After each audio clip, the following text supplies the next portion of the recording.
Halo, selamat pagi anak-anak semuanya. Bertemu kembali di DM Channel, Channel for Education. Baik anak-anak semuanya, hari ini kita akan melanjutkan kegiatan pembelajaran kita. Namun sebelum kita melanjutkan, silahkan like, comment, subscribe, dan share sebanyak-banyaknya agar kita dapat berbagi ilmu pengetahuan dengan sesama kita. Baik, anak-anak semuanya, hari ini kita akan melanjutkan lagi kegiatan pembelajaran kita masih di tema 8, subtema yang ketiga dengan muatan pelajaran ilmu pengetahuan sosial pada kompetensi dasar 3.3. Anak-anak semuanya, jika pada pembelajaran sebelumnya kita sudah membahas tentang berbagai jenis aktivitas ekonomi yang berkaitan dengan industri, dan di sana kita sudah mempelajari tentang macam-macam industri, ada industri kecil, industri menengah, dan industri besar. Jadi berharap anak-anak masih mengingat pembelajaran dan penjelasan yang telah tadi disampaikan pada video pembelajaran sebelumnya di subtema yang kedua. Oleh karena itu anak-anak semuanya, hari ini kita akan melanjutkan pembelajaran kita yang berkaitan dengan pekerjaan yang menghasilkan barang dan jasa. Anak-anak, seseorang melakukan tindakan ekonomi tentu mempunyai tujuan yang ingin dicapai. Maka dari itu, pada pembelajaran kali ini, Pak Didi mau menggarisbawahi tentang tujuan dari kegiatan ekonomi, yaitu memilih barang atau jasa yang diperlukan dalam memenuhi kebutuhan hidup, mengidentifikasi perbedaan barang dan jasa yang akan digunakan, memilih kebutuhan mana yang lebih prioritas, dan mempertimbangkan untung rugi dari pilihan yang telah dibuat. Maka anak-anak semuanya, pada pembelajaran kali ini kita akan mempelajari jenis-jenis pekerjaan yang menghasilkan barang dan jasa dalam kegiatan ekonomi masyarakat untuk memenuhi kebutuhannya. Mari kita melanjutkan pembahasan kita. Di dalam kegiatan ekonomi, terdapat dua jenis pekerjaan yang dapat dilakukan masyarakat, yakni pekerjaan yang menghasilkan barang dan pekerjaan yang menghasilkan jasa. Pekerjaan yang menghasilkan barang, misalnya ada perkebunan, perikanan, kehutanan, dan lain sebagainya. Perkebunan ini merupakan segala kegiatan pembudidayaan tanaman tertentu pada lahan yang luas dalam ekosistem yang sesuai, kemudian mengolah dan memasarkan hasil tanaman tersebut. Nah, pekerjaan yang menghasilkan barang dalam bidang perkebunan ini hampir sama pula dengan pekerjaan dalam bidang pertanian. Kemudian bidang perikanan ini merupakan usaha pemeliharaan, pembudidayaan, dan penangkapan ikan. Kemudian hasil tangkapan tersebut lalu dijual. Nah, perikanan ini sama halnya dengan peternakan, juga usaha pemeliharaan.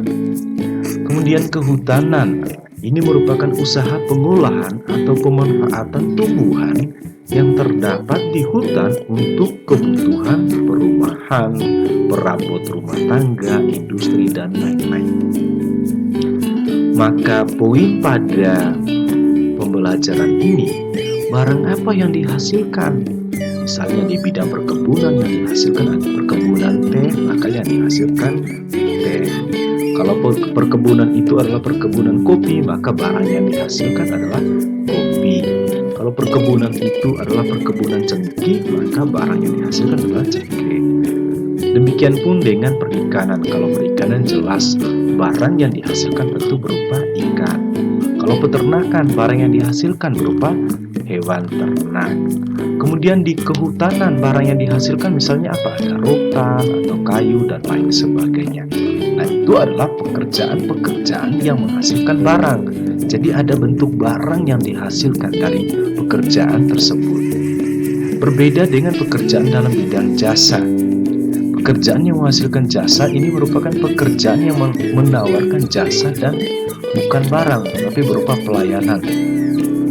Nah, pekerjaan apa saja yang menghasilkan jasa?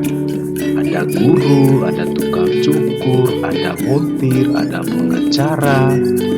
Kalau dalam pembelajaran sebelumnya, Pak Didi sudah menyampaikan ada direktur perusahaan, ada polisi, atau tentara misalnya. Nah, jasa apa yang dihasilkan? Guru misalnya, ini jenis pekerjaan yang mengajarkan ilmu pengetahuan serta membina watak atau pribadi siswa agar berakhlak mulia dan cerdas. Nah, jasa pendidikanlah yang ditawarkan oleh guru. Kemudian tukang cukur, jasanya apa? Jasanya adalah pemotongan rambut sesuai dengan permintaan konsumen. Sedangkan montir ini pekerjaannya menawarkan jasa pelayanan perbaikan kendaraan. Jasa yang ditawarkan adalah jasa perbaikan. Lalu ada pengacara ini jasa yang ditawarkan kepada orang adalah perlindungan hukum atau pendampingan hukum kepada kliennya. Nah, tentu misalnya yang lain, misalnya masih ada polisi atau tentara. Jasa yang ditawarkan adalah jasa perlindungan keamanan kepada masyarakat. Kemudian ada dokter juga pekerjaan yang menghasilkan jasa. Jasa yang dihasilkan oleh dokter adalah pelayanan kesehatan. Kemudian pekerjaan yang menghasilkan jasa yang lain misalnya adalah sopir, ya, itu adalah jasa mengangkut penumpang. Nah, kenapa dalam bidang jasa? Karena yang dihasilkan dari pekerjaan-pekerjaan tersebut bukan barang, tetapi jasa atau pelayanan yang diberikan kepada konsumen. Baik, anak-anak semuanya, pada dikira demikian penjelasan singkat kita di subtema yang ketiga ini mengenai pekerjaan yang menghasilkan barang dan jasa.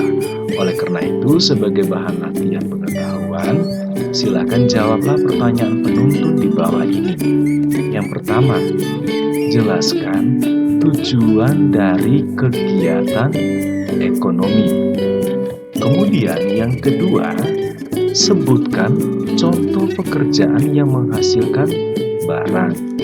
Lalu yang ketiga, sebutkan contoh pekerjaan yang menghasilkan jasa. Silakan tulis jawaban latihan pengetahuan ini pada buku latihan anak-anak semuanya, kemudian lampirkan di classroom agar dievaluasi oleh Pak Didi. Baik anak-anak semuanya, sekian dan terima kasih untuk pembelajaran kita kali ini. Kita akan melanjutkan pembelajaran kita pada tema selanjutnya. Sekian dan terima kasih. Tuhan memberkati kita semua. Amin.